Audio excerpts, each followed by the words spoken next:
మిత్రులారా ఇవాళ ఆలోచన చేయండి. 10 ఏళ్ళు వాళ్ళ చేతుల్లోనే ఉన్నది. 20 లక్షల కోట్లు చంద్రశేఖరరావు చేతికి వచ్చినాయి. 1 లక్ష కోట్లు పెట్టి కట్టిన కాళేశ్వరం ఇవాళ కూలేశ్వరం అయిపోయింది. కట్టింది కూలింది 3 ఏళ్లలోనే అయిపోయింది. వెనకట్టెవడో బుద్ధిమంతుడంట పందిరేస్తే కుక్కతోక తలిగి కూలిపోయిందంట. చంద్రశేఖరరావు కట్టిన కాళేశ్వరం 3 ఏళ్లలో కూలేశ్వరం అయింది.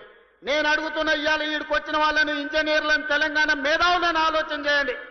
60-70 ఏళ్ల కింద మేము కట్టిన నాగార్జున సాగర్ ఎట్లుంది, మేము కట్టిన మూసీ నది ఎట్లుంది, మేము కట్టిన శ్రీశైలం ఎట్లుంది, మేము కట్టిన శ్రీరామ్ సాగర్ ఎట్లుంది, మేము కట్టిన కల్వకుర్తి ఎట్లుంది, భీమా ఎట్లుంది, నెట్టంపాడు ఎట్లుంది, కోయిల్ సాగర్ ఎట్లుంది, జూరాల ప్రాజెక్ట్ ఎట్లుంది.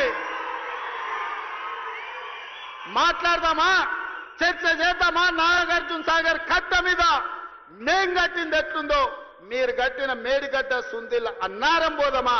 ఆడనే కూలిన కూలేశ్వరం కాడ మిమ్మల్ని ఉరి తీసిన తప్పు లేదు. మీరు కట్టుడు 1 లక్ష కోట్లు మింగి. Subscribe us and press the bell icon for more interesting updates.